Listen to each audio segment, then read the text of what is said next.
Ayan.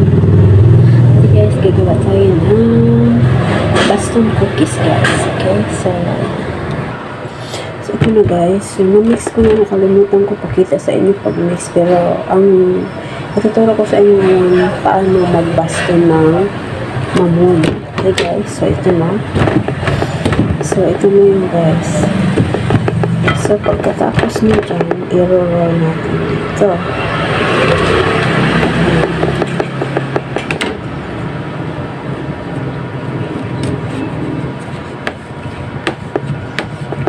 Ganyan lang guys.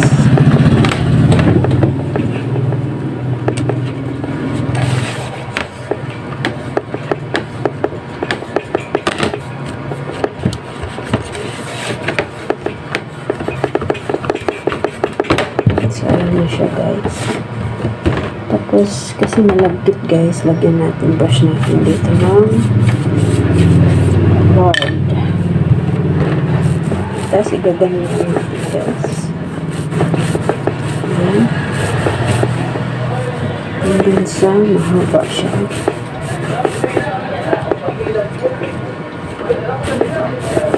Ayan guys.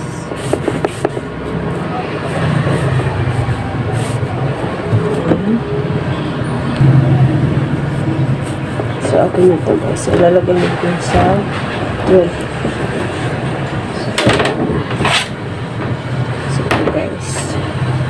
So, nakagawa na ko ng tatlo. Kasi, papormat na lang dito, guys. Ayan lang. Okay. So, ito, guys. Lagyan nyo lang.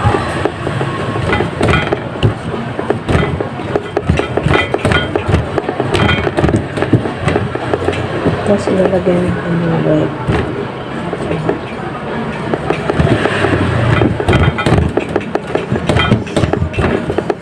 Ganun lang siya guys. Kaya sige guys, para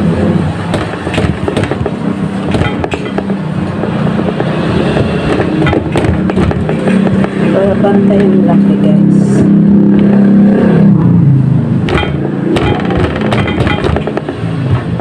Yan, tapos nito guys, i-roll natin.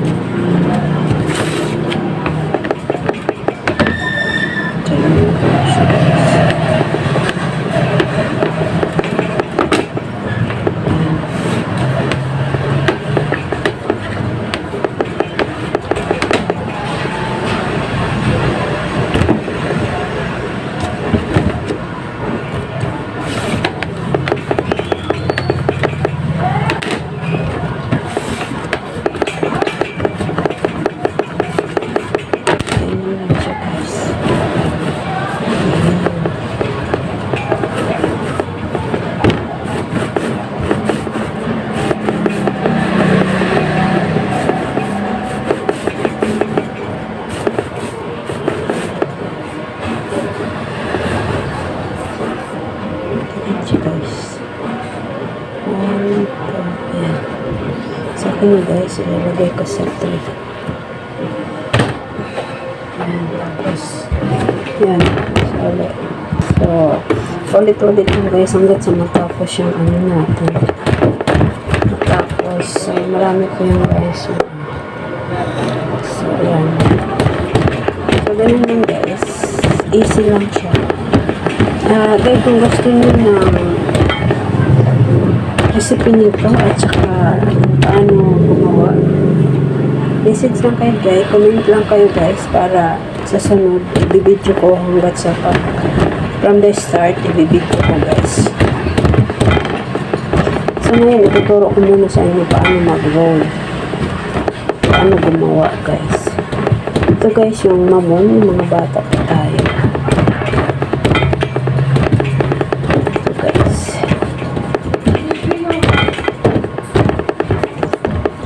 Ganyan lang. Basta i-ano lang natin siya. Ayan.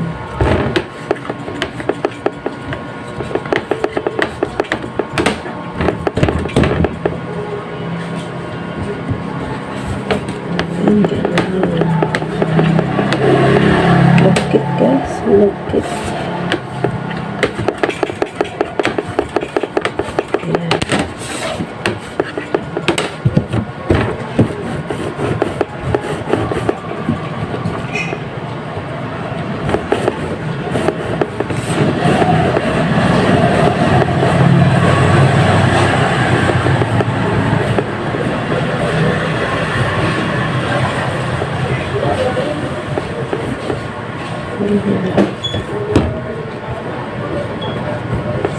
natira guys. So, ito na guys siya. So, pag-out natin ng 5. So, ayan guys. So, kukontinue lang natin. So, ayan.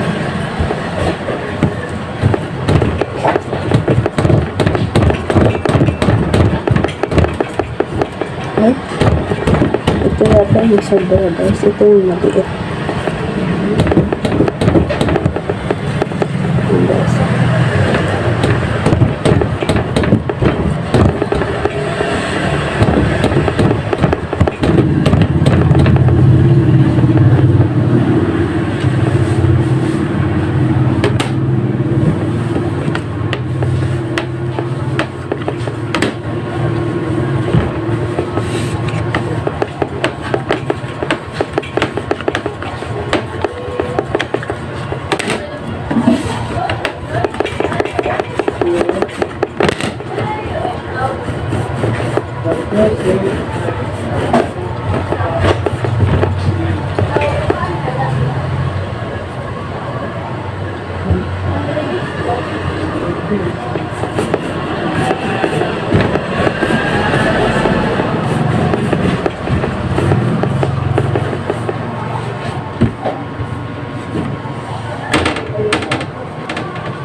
Ayan guys, tatapusin lang natin ito. Tapos guys, ipapakita ko sa inyo mamaya pag na-slice na namin, okay? Ito guys, no need rice na, no need fermentation. So, diretso na to bake. Hindi na kailangan patubuin. So, hindi na siya pwede patubuin guys. So, okay lang diretso na ito mag-bake tayo. Alagkit guys. Sticky. Katay ng margarine.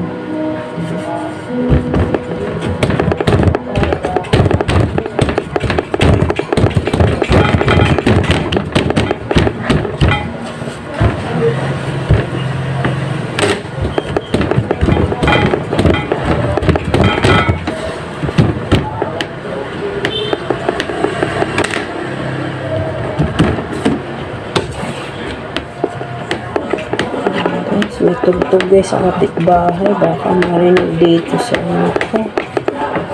Copyright tayo. Sana hindi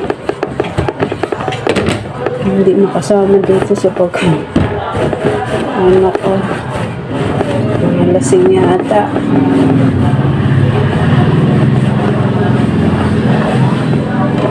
So guys. So ganyan lang siya. Basta hanggat sa maubos guys. Tapos mamaya lalagyan natin ng egg. So ayan. So yan, tatlo pa guys. Tatlo pa.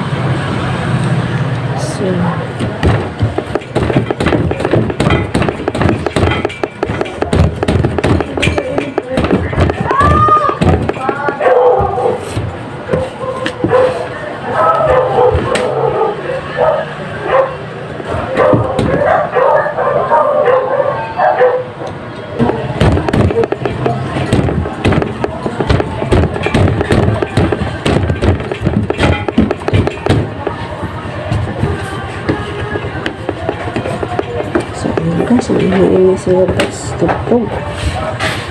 So, hindi marinig dito sa video ko guys.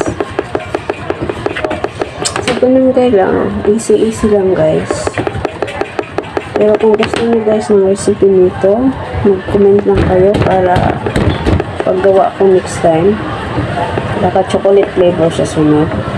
Ito guys, strawberry flavor. So, next naka-chocolate flavor natin gawin. Same process lang.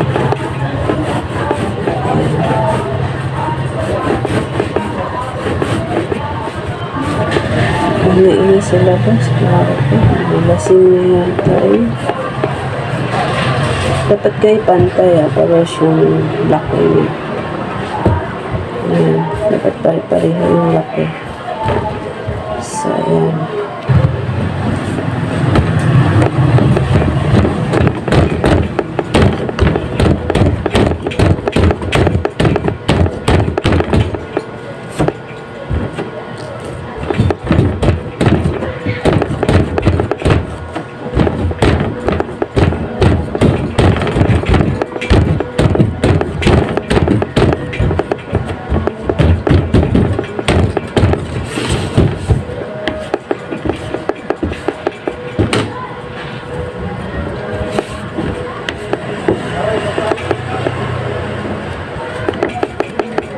Okay, malapit na tayo matapos.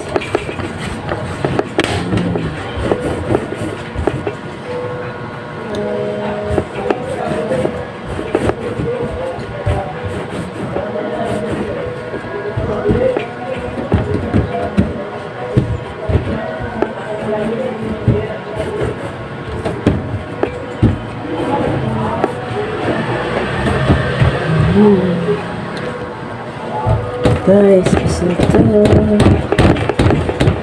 Tapos na.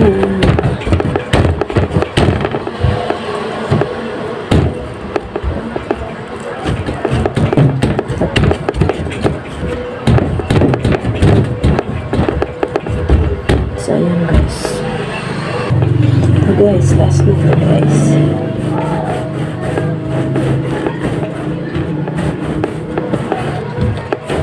So, maglalagay tayo guys, egg wash, okay? Ayan guys, ngayon guys, maglalagay na tayo ng egg wash guys, okay? So, kailangan natin ito i-brush lahat bago i-bake guys. Ayan, ganyan lang. I-brush lang natin siya. Tapos, i-preheat ko muna yung oven. I-brush lang natin ito. Ganyan. Tapos, i-bibit mo guys. Okay? Ganyan lang. So, yun guys. Ganyan lang. Tapos, ready to bake na guys. Pinapreheat ko lang yung oven. So, 180 Fahrenheit guys. No, 350 Fahrenheit and 180 Celsius. And guys, so later I'm gonna show you pag na-slice na. Na guys, yung mamon, na-slice na siya.